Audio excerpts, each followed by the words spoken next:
shizzle. Shizzle on nizzle. Hey everybody, some little Snoop Dogg action for you on Monday. I hope everybody enjoyed the Super Bowl.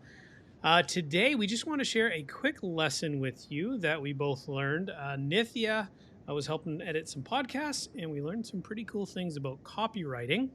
Now, I have been doing this for the better part of 10 years, and I didn't even know to pay attention to this, so I am glad Nithya helped us discover this little loophole / life lesson when it comes to podcasting. Nithya, welcome. Hello, it's good to be here. Hi, everyone. So, like Doug said, we learned something new today. Fire away. You got to dive into this. Explain what happened.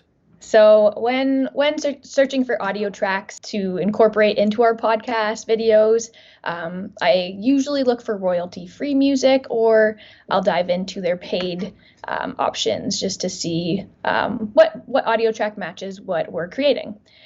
Today, I found a track from a website I've used commonly in the past, and we purchased it, and we were ready to roll with it, ready to send it to a client, and then in the very fine print, we learned that the audio can be used for video purposes, but it cannot be used for podcasting or for audio only projects. So that was a shock to me. I've used this in the past before, but I realize now that there is some limitations for podcasting. So that was a lesson for me, and a little boo-boo I had to fix by looking for audios that is available for podcasting. So I ended up finding a website called Premium Beats, which I'll link below. Now we learned that you need to read the fine print, and there is tracks that are made specifically for podcasting videos, and then there are some that have some restrictions as well. Now, where should people look to find that fine print? So, and you can give the example. I think you're using Ben Sounds on that particular one. Where do people need to go look to make sure that the audio that they're using in the background or for intros, outros, etc., just walk us through where they can find that to make sure they're staying compliant. Yeah, that ended up being in the FAQ section. So just reading about the limitations, and depending on what license you end up buying, it shows you what you are eligible to use that track for. So in the case of Ben Sound, it was not allowed to use on any podcasting or audio projects. So that was across all of their licensing and all of their options available on their website. So that was a shock to me. And now we know moving forward, for podcasting purposes, that will not be one of our sources.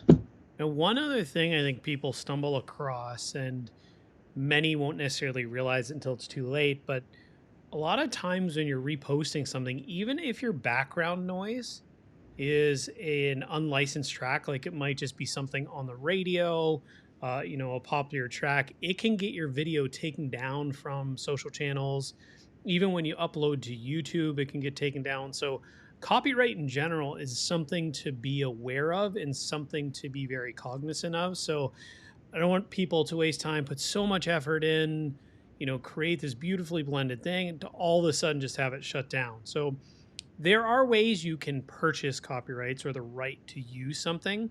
But for the most part, there's a lot of free sources that are royalty free, meaning you can use them without restrictions. But as we've learned, make sure you pay attention to the fine print, because it makes a world of difference.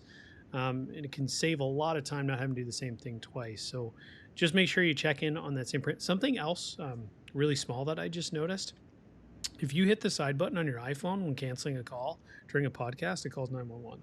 So that was that loud beeping. Yeah. So always remember to mute when you're going live. A couple lessons learned today that we hope that you can apply in your life. Well, awesome. Thanks so much, everybody. I hope everyone has an awesome week. Nithya, as always, thank you so much for joining me today and always giving me some new education on the world of podcasting and building an authority platform. It was my pleasure, and I'll see you next week. See you, everybody.